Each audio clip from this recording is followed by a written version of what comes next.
On April 23rd, 1982, almost exactly 40 years ago from when we were filming this video, cameras started rolling for the very first time on Knight Rider. What was captured on that day, and the subsequent 2 days, it was a weekend, was edited together to form a 30-minute pilot presentation. You see, series creator Glen Larson was approached by Universal Studios executives Carey McCluggage and Richard Lindheim to develop a show about a talking car. While Universal was obviously on board, there was one crucial piece still missing: the network to air this new program. In order to sell the series to the network, ultimately NBC, Larson and company needed to film some footage. Larson, along with producer Harker Wade, secured 3 Trans Ams from General Motors, gathered the cast and crew, and filmed about 30 minutes of footage, select scenes pulled directly from Larson's pilot script. Nearly all of the footage shot during that weekend made it into the final aired pilot on September 26, 1982. In fact, you can pick out this footage when you watch the pilot by looking for subtle differences, such as KITT's front nose, and even David Hasselhoff's sideburns. Yes, that's right. We've covered these differences in some of our other videos, but for those of you just joining us, the original exterior of KITT was designed by a car customizer, the late John Ward. It features a stock-looking front bumper and a thinner, more outward-mounted scanner.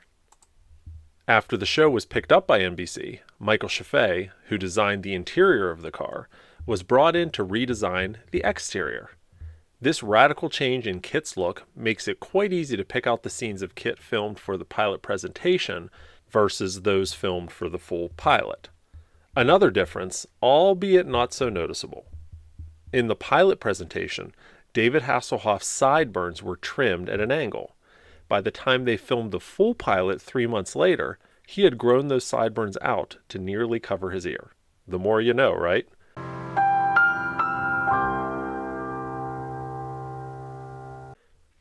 After our recent video diving into the oft-told story about the first KITT cars being the very first 1982 Trans Ams off the assembly line, so many of you asked us about the pilot presentation. Mainly, do we have a copy of it? While our Knight Rider archives are vast and full of wonderful treasures, unfortunately the pilot presentation isn't one of those treasures. At least not yet. We aren't sure if it even still exists, to be honest. We do have a lead on one person who could potentially have a copy, but even that is a long shot. So, with the actual pilot presentation currently lost to history, we did the next best thing. We recreated it from scenes not only from the pilot, but from other episodes that featured bits of footage from the pilot presentation that were not seen in the pilot itself. And for good measure, we also pulled out other snippets of footage from commercials and other promotional footage from the weeks leading up to the series premiere on NBC in 1982. Also, unfortunately, while running our spliced together footage through YouTube's algorithms, we found that we could not upload it for you all to see. So instead, we will do the next best thing, which is talking you through the flow of the pilot presentation through the use of screenshots and some limited footage. All right, so with that, if you're still with us, let's get going.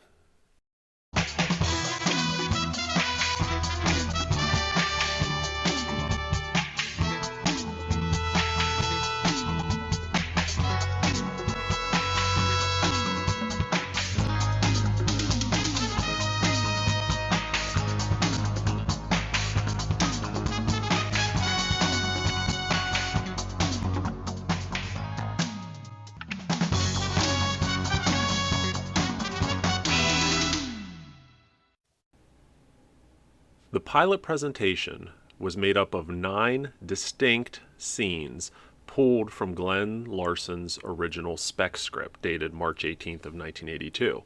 Now, the order in which they are shown in the pilot and presumably in the pilot presentation are not in the order that they were filmed.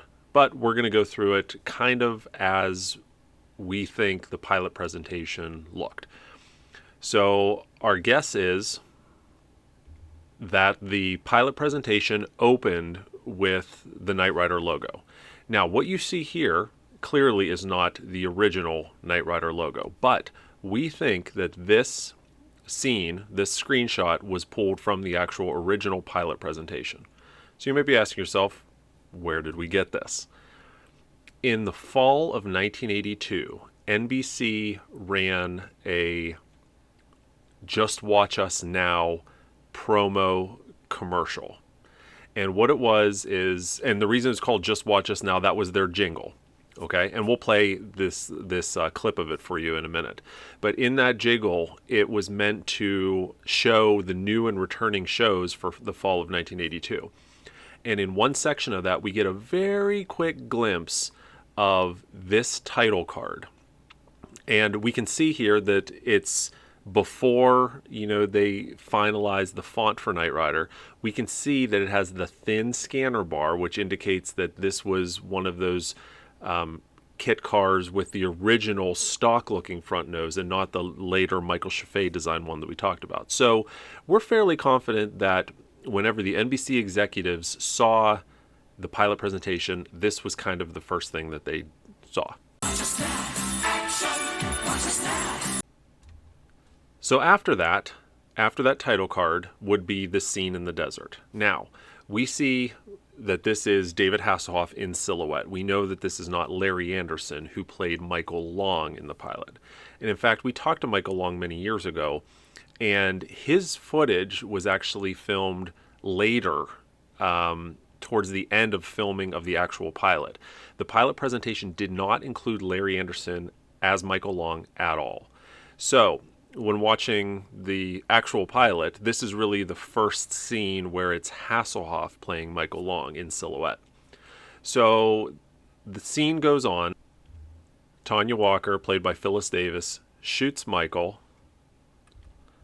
He gets hit in the face, and then he falls back onto his Trans Am, presumably dead. Obviously not. Now, I think there was some creative editing going on for this scene. Meaning some of it was filmed for the pilot presentation, some was filmed for the actual pilot. Here's why I think that. We know for a fact that 3 Trans Ams were procured to film the pilot presentation. They were obtained from General Motors on April 2nd, 1982. The scenes for the pilot presentation were filmed the weekend of April 23rd, 1982. I think April 23rd is a Friday, and then 24th and 25th. Or this Saturday and Sunday. So during that weekend, they filmed the pilot presentation with only those 3 cars. Now, 2 of those cars, in that time between April 2nd and April 23rd, 2 of those cars received the exterior kit treatment with the stock-looking front nose with the thinner scanner, which we showed you earlier. The 3rd car remained a stock black and gold Trans Am on the outside, and that's the car that was sent to Michael Chaffee's shop where he designed the dash on the inside. So the question is, what car is this? And was this film for the pilot presentation or for the actual pilot? I think the scenes with the Trans Am were actually filmed for the full pilot and not the pilot presentation. And here's why. If we back up to right before he was shot, we see that same Trans Am, we see clearly Hasselhoff getting out of that Trans Am. Hard to see, but if you look closely, you can see the factory 1982 Trans Am round steering wheel right there. Okay, remember that. So then we move forward to this scene where he's shot, and we can see that there's no overhead console in here. The Michael Chaffee designed low-hanging overhead console is not in this car. And it's hard to tell, but this looks like a stock dashboard and not the Knight Rider dashboard. So we're fairly confident that this car is not the car that Chaffee built the dash in. So then that begs the question, well, what car is this? Well, we know between the filming of the pilot presentation and the full pilot, the show acquired a 4th Trans Am, and I think that's what you're looking at here. I don't think the Trans Am in the stock black and gold configuration was used at all for the pilot presentation. I think this part of it was inserted during the full pilot and was not part of the pilot presentation. So In terms of pilot presentation, scene 1 is simply the close-up of Hasselhoff pointing his gun at Tanya, and she shoots him. He flies back, and then it's like freeze frame, fade out. End of scene 1. Pilot presentation scene 2, Michael's recovery at the Knight mansion. So picture we've just faded out from him getting shot, and now we open up, his head is bandaged here, he's laying in bed. We see these scenes with the doctor and Wilton Knight. And what's interesting to note is, in the original spec script, and some of you may know this, Devon Miles was not named Devon Miles. He was named Devon Shire, and the doctor was named Dr. Miles. And it's hard to see here, but his name tag says Dr. Miles right there. So again, we know this was all filmed during that weekend in April, before they made that change from Devonshire to Devon Miles. And also interesting to note, this location where they're filming, this is stage 1 at Universal, but this is what will become Devon's office. So for this pilot presentation, it's just kind of a generic sitting room, recovery room, but it'll be transformed between the pilot presentation and the pilot into Devon's actual office. And by the way, maybe you internet sleuths can figure this out. It was told to us a number of years ago that the set of Devon's office is actually a redress of a set used in the $6 Million Man, which was also Universal Studios, so that makes sense. We don't have the $6 Million Man series in our archives. So for those of you out there who are fans of that show, does this set look familiar? If it does, email us at knightriderhistorians@gmail.com. We would love to get an episode name and some screenshots and kind of maybe even put a video together specifically on that, because that's fascinating to us. But clearly, this set, I don't think this set was built specifically for this weekend for this pilot presentation. So it makes sense that they were using a set that was probably already standing. Maybe it was the $6 Million Man. Okay, so moving forward, Michael Knight wakes up, and we can see that, again, going back to what we talked about before, look at his sideburns. You see the cut-off sideburns, that tells you it's pilot presentation and not full pilot. And then we have this scene where Wilton and Devon are talking, where Wilton says, "I pray I have enough time," and you get this concerned look at Devon. And then it's fade out. That's the end of scene 2 of the pilot presentation. Scene 3, Michael meets KITT. This whole sequence is pretty much as it probably was in the pilot presentation. We have Hasselhoff coming in to a spotlight in a dark warehouse. We see KITT's scanner, headlights going on. We can tell by the look of the car. Again, this is that stock nose KITT version. Pulls up, and Devon gets out, and again, there's Richard Basehart as Wilton Knight. Almost all of Richard Basehart's role in this pilot was filmed for the pilot presentation. In fact, I think, and I could be mistaken, but I think the only scene that Richard Basehart was called back for was the scene after Michael has recovered and he's jogging outside the Knight mansion. He runs up the stairs and Wilton says, "Aren't you pushing it a little bit, Michael?" That scene was definitely filmed later, but I think the rest of Richard Basehart's stuff was all filmed in that weekend in April. And if we look closely at this car, this is not the hero car. This is one of the two exterior converted stock nose looking kits. We can see it's got this styrofoam overhead console here. So the scene continues. Devon introduces Michael to KITT. He hits him with a hammer, and then they get inside of KITT. Devon says, "Welcome aboard the Knight 2000," and we see the dash for the first time.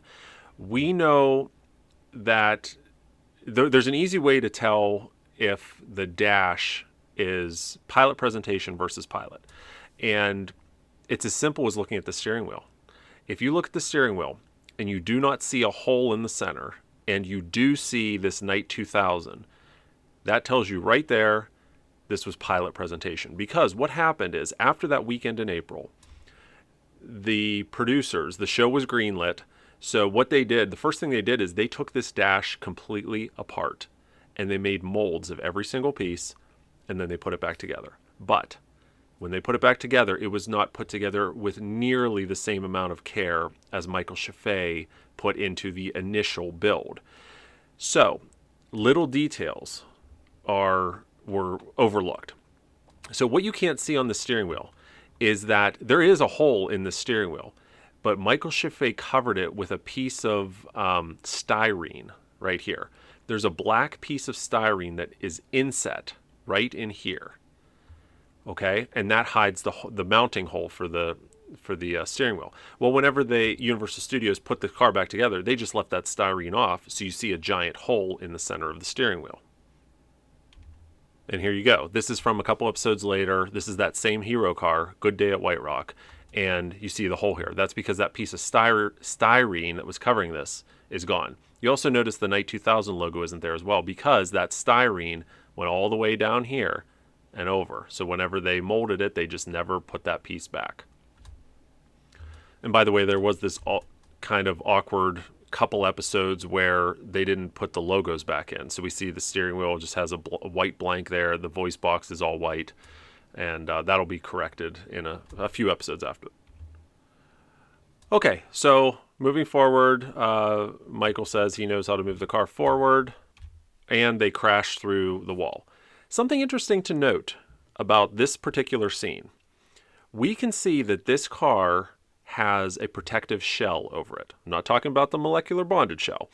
I'm talking about the rubber skin that we've talked about before, but it was actually used throughout the entire series. They molded a Trans Am body, and they would put this body over the top of Trans Ams that were being used for stunts, so it wouldn't show damage to the car, it would help protect it. But they actually had that body made for this pilot presentation, which, if you think about it, is incredible. They only had 3 weeks from the time they got the Trans Ams until they were filming. So not only did they convert 2 cars, they built Chaffee built the dash on the 3rd car. They also molded and cast an entire rubber shell to put over this car. So this original shell, as you can see, even has the stock nose. The shell looks like it's encompassing the entire front end. I think what they did is when the show went to production, they kept this body shell, but they just cut the front nose piece off. And that's why throughout the series, this is all the way in season 4, Night Racer, you can see the rubber shell and you see how it's cut off right here, and you have the actual Trans Am's front end. So I think they used this original shell and just cut the front end off. It's just a guess, but clearly they had a shell here. Then Michael and Devin and KITT take off on a joyride. This is where Michael first sees the auto cruise in action. A lot of people seem to think this is the Flag semi-trailer, the semi-truck and trailer. And it's not. In fact, if we advance one scene, sure, at a quick glance, it looks like a GMC General. This is actually a GMC Brigadier, I believe. And so this is completely not the same truck or trailer, but it's such a quick scene that you'd be forgiven if you thought that this was the real deal. All right, so this particular scene ends with Michael realizing that KITT is kind of tuned and programmed to him specifically. And Michael looks at Devin, and then I guess it would be fade out of this scene of the pilot presentation. Okay, scene 4 of the pilot presentation. This is the sequence where Wilton Knight dies and kind of gives Michael his charge of what he was chosen to do. So it's a fairly brief but definitely pivotal scene. And then this scene ends, and then we start on scene number 5, which is Devin giving Michael his new identity. So if you think about this in terms of Larson trying to sell this to NBC, they're picking out the scenes that really tell the story of the characters and how and setting up the plot of the series. The next scene is Michael and KITT out for a drive, and KITT talks to Michael for the first time. Again, that's a pivotal character point in the series, is knowing that this artificially intelligent supercar can talk and can drive itself, and that's what Larson was trying to purvey here. So we see the close-up of the voice box, and a lot of you have noticed in the pilot it kind of goes between this very square and angular looking voice box to this much softer one. And we even see this voice box interchange within this one same scene, which is pretty amazing. But anytime you see the square version like this, pilot presentation, when you see the rounded one we just showed you, that's full series production. And now Michael falls asleep at the wheel. This is the car you're looking at, even though you can't see it, is not that hero car with the dash in it. This is one of the two with the stock front nose, but they did at least make an effort, and they put in a black styrofoam overhead console here. And what's interesting is, I think what they'll do is after this pilot presentation, they take that styrofoam piece down, and I actually think they make a mold of it and cast it out of fiberglass, because we do see some of the stunt cars have this squared off overhead console. One of those cars has that squared off overhead console until the end of the series, which is pretty amazing. So then it moves forward. We've got the police officers stopping Michael after they realize that he was asleep at the wheel. And a lot of you have picked this up too, you see the back end of KITT here, and you see he's wearing a Nevada license plate and no blackout. This was the very, very first scene filmed for the pilot presentation. It was so early that they didn't have night plates available. They didn't necessarily finalize the look of the car, which is why there's no blackout on the back. And in fact, you can't really see it here, so you have to take my word on it. Although you kind of can if you look really close. The factory Trans Am, it's black with gold accents on the bottom, all right, and a stripe. So if you look very closely, this car, this is the one that has the dash in it, the Michael Chaffee designed KITT dash. The exterior, when Michael Chaffee delivered it to Glen Larson, was still black and gold. It was still a stock Trans Am on the outside. When they were filming, they didn't have time to paint it. So what they did is they put gaffer's tape along the bottom to cover the gold and the gold stripe. And if you look here very, very closely, and I know we're zoomed in real far here, but see the line right here? This is gaffer's tape right here covering the gold, the black and gold of the Trans Am. Okay, moving forward, the next scene. Michael's in jail. Now, interestingly, they didn't film the scene where Michael's in the brawl and gets arrested for the pilot presentation. That was filmed later. So I guess it would be probably a little confusing to the NBC executives, because at 1 minute you're seeing Michael asleep at the wheel and the cops pull him over, and then you see him in jail here. So we have this whole sequence, and then it moves forward, and we have this. This is another scene that was not in the pilot that we pulled from a promo commercial. And this shows KITT opening his headlights. We can tell it's the stock nose Trans Am. It's got a thin scanner. I believe that this particular scene was pulled from the sequence where KITT auto starts and goes to break Michael out of jail. Now, in the actual episode, we see this. And this is the Michael Chaffee design nose. This was clearly filmed later and filmed for the actual pilot. But this, I think, is the original footage that they filmed to show KITT starting up to go pick up Michael. And then we also see this close-up. This is actually from the 1991 Knight Rider 2000 promo. It's footage that was used all the way in 1991, but it originates from the pilot presentation. So our theory is we see that scene of KITT opening his headlights. We see the countdown activate, which we never ever see in the show itself. This particular scene of this countdown, this early countdown. And you can even see it says Night 2000 across here, across the voice box. For 4 years they rode together. A man who did not exist. And a car unlike any other. And then we see this scene of KITT driving off. And once again, this is from a promo commercial. This particular scene was not in the actual pilot. It was replaced with. This is the scene from the pilot. Same angle, but it was reshot. And this is where we see KITT driving off out of scene to go pick up Michael. But this was what was filmed for the pilot presentation. Okay, so then we see KITT breaking out of Comtron. This is in reality, is this stage 26? I'm trying to remember. It's one of the stages at Universal Studios that they're busting out of there. But clearly, pilot presentation, we can tell by the front end of the car. And that whole sequence, you know, we see it cutting between Michael in jail talking to Carney, played by Charles Napier. And then it cuts over to KITT driving by himself. But the scenes where we see KITT driving right here, again, this is the newer front nose. This was filmed later.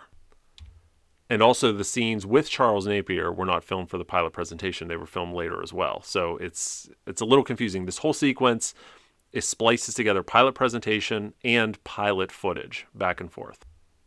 But then finally we get to this scene where KITT crashes through the wall. This was filmed for the pilot presentation, along with this scene where Hasselhoff falls on KITT's hood. End of scene. We then fast forward to Michael in KITT, and he's shot and he's holding his right shoulder.